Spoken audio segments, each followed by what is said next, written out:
Hocam kolay gelsin. Kolay gelsin hocam. İyisiniz inşallah. Bir sorun yok hocam inşallah. Yok. Rabbime emanet olun. Rabbim kolay gelsin. Evet, sağ olun. Kardeşler kolay gelsin. Kolay gelsin hocam. Bir sorun yok inşallah hocam. Yok, inşallah olmaz. İnşallah. Allah'ın izniyle. İnşallah. Rabbim kolay gelsin. Rabbime emanet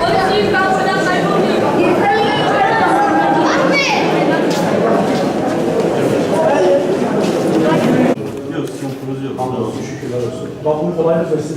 Başarılar. Teşekkür ediyoruz. Güzel. Kolay gelsin. Başkanımızın problemleri yok. Allah'a şükürler olsun. Allah'a şükürler olsun. Rabbime emanet olun.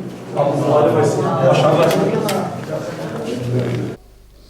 Seçimlere maalesef yine usulsüzlük karıştı. Usulsüzlük karıştı ama bu sefer hani ne sandık başkanının ne güvenlik güçlerinin bu usulsüzlüklere karşı sessiz kalmaları da işin cabası. Ayrı bir sorun, ayrı bir sıkıntı. Dağlıoğlu mahallesinde bir arkadaşımız HDP'lilerin usulsüzlüklerine itiraz ediyor.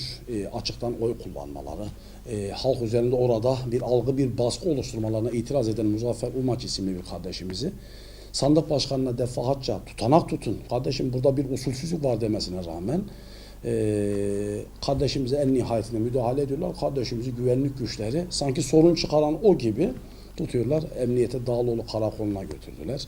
Kardeşimizi şu anda bıraktılar ama en nihayetinde HDP'lilerin özellikle Mahmut Sami Ramazanoğlu okulundaki usulsüzlükleri devam ediyor.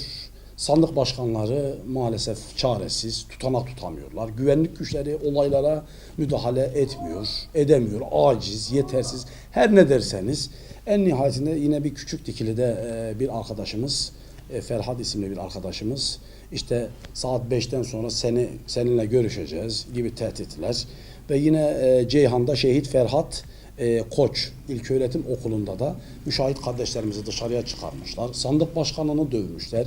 Güvenlik güçleri yine aciz.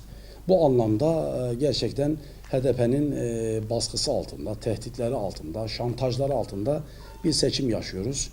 Allah inşallah hayır getirsin diyoruz. Ama şu bilinsin ki halkımızın bize vermiş olduğu oyları, reyleri biz inşallah öncesinde de sandıklar açıldıktan sonra da imkanlarımız dahilinde elimizden geldiği nispet inşallah koruyacağız. Bu anlamda bize oy veren kardeşlerimiz rahat olsunlar inşallah.